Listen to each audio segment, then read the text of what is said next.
Are you trying to find a Shopify dropshipping niche? Well, let me make it a little bit easier for you by telling you the absolute worst 3 niches you can get into in 2018. Hey, what's going on, guys? This is Zach from E-commerce Success Secrets, and yeah, today I'm going to be telling you the 3 worst niches you can get into in 2018 that I could come up with after quite a while of deliberation. So I've been around in the dropshipping game for a good amount of time, and I've seen trends come and go. I've seen plenty of stores pop up and disappear, but overall, I have seen some niches that have been around for so long and that have been unprofitable and unsuccessful for so long. I need to make a video on this to tell you guys to not do this, okay? You need to not make these stores. And the reason why is because, first of all, way oversaturated. They're very, very hard to run successfully if you don't do certain things fantastically well, and even then it's not guaranteed that you're going to succeed. And it's not a good store to run, and I'm going to tell you why in each of these individual niches. So guys, let's get into it. Okay, I need to start off with this one because it drives me absolutely crazy. In every single one of the forums I'm part of, I see at least one new store selling this item a day, and it's absolutely horrible. You need to stop doing this. And the niche that I'm talking about is watches. Oh my god. Okay, this goes for like general jewelry, like men's, like those lion bracelets you see everywhere. Those also suck, but I'm going to be talking about watches right now. And you need to stop making watch stores. Every single store I see, from a beginner dropshipper, for some reason sells watches. It could be entirely unrelated too. Like they could sell like hunting stuff and then they'll have a luxury watch section. It doesn't make sense, and these watches are absolutely horrible to sell. So basically, what's wrong with these watches? Well, let me tell you a few things. First of all, most of the watches on AliExpress are absolutely terrible. Well, if you're buying them for the AliExpress price, which is like $5, you're getting what you pay for, right? People aren't going to be that upset. That's why they have such good ratings, right? It's like, oh, $5, I have a watch that works. Okay, perfectly fine. You try and sell these watches for $20 or more on your website, or even worse, you say free plus shipping, charge $15 for shipping. People are going to be so angry.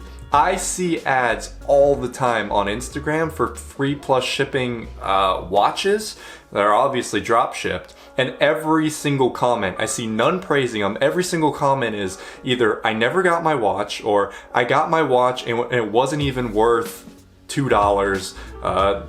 It went straight in the bin, and then everybody's pointing out that it's from AliExpress. Everybody knows that watches are being drop shipped. You need to not sell these anymore. And I don't mean don't sell watches ever. If you can find a good quality watch that fits your niche, go ahead and put it on there. Just don't focus your entire efforts on watches. I know there's a bunch of nice looking stores out there that sell watches, or like you heard about a store that sold watches. Yeah, this worked a few years ago. Does not work now. Don't even try it. Don't waste your time. Number 2, and this is the second most common one I see in these dropshipping forums, and it's general clothing. Okay, I don't mean niche clothing like anime references like Dragon Ball Z or anything. No, what I mean is stores, especially women's clothing, that does this.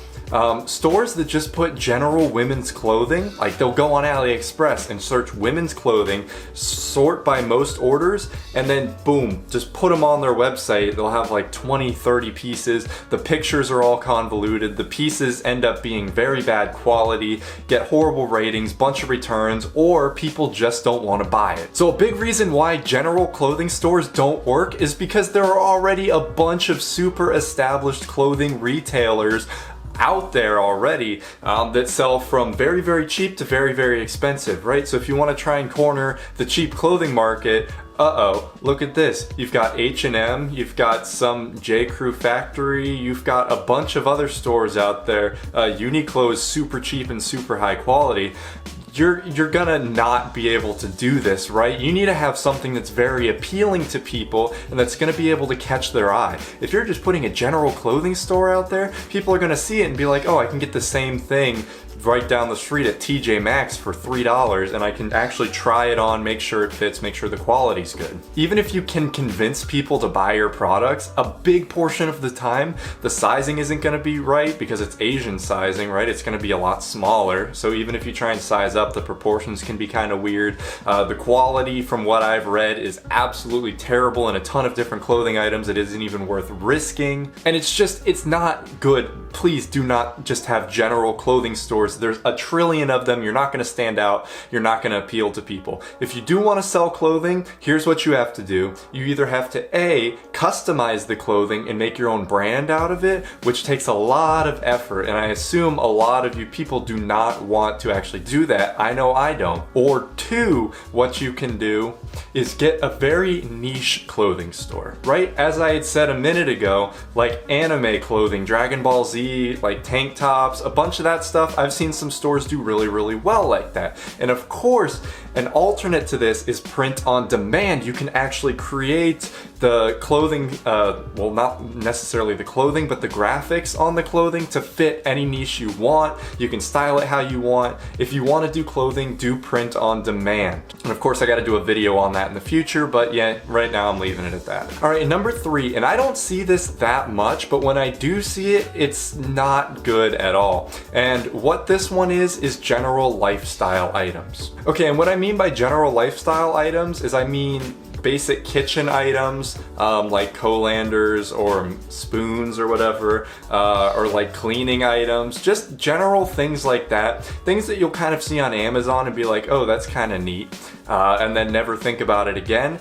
Those stores do not do well. So a big portion of why dropshipping is so successful sometimes is that a lot of the items are very interesting. They're not really that well known amongst a lot of people. So if you can create enough want and desire for the item, people will impulse purchase it and they'll be like, oh wow, I need this right now. Like if you have a really, really cool necklace that they've never seen anywhere else and it's very appealing to them, like it's in their specific niche, and you have good copy, good pictures and everything, they will buy it. However, if you have a general lifestyle product like a colander, for example, and you try and sell it to somebody, how exactly are you going to do that? Of course, yeah, you can use creative copy, you can talk it up, you can use all the great pictures you want, but that doesn't change from the fact that they can go to their local Walmart 3 minutes away and pick up a very similar colander for a lot cheaper, a hell of a lot cheaper than what you're offering. And if not, they can go on Amazon and find it. You're just not going to get the passion and the impulse purchases off of this. You really have to create a very, very, very solid brand under this, which of course is already done by like Bed Bath & Beyond and stores of that similar nature. So people see these things all the time. They're really not going to be that inclined to purchase from you. If you do want to sell these items, what I would recommend is having a general store and then putting like the hot trendy items of the lifestyle type on there and just sell those as like one-offs. Don't base your entire store around it because you will have so much trouble driving people to the store. I would know, this was actually one of my first store attempts I tried to do.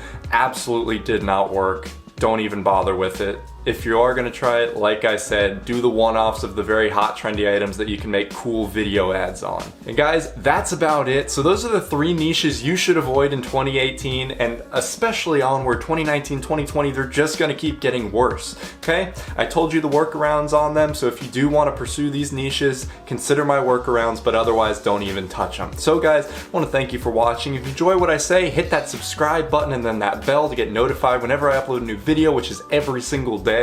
Also, leave a like down below. And then a couple more things. 1, check out my Instagram, 101ecom, got a link down in the description. 2, check out, I said 2 and pointed 1. 2, check out my website, 101ecom.com. And 3, if you want to begin your Shopify journey, click the link down in the description for a free 14-day Shopify trial. And guys, you can just go ahead and get started on Shopify, and don't do these niches. This is actually great. If you want to start your Shopify trial, avoid these, okay? That's all I can say. So once again, thanks for watching. I'll see you in the next video of whatever I make. Peace out.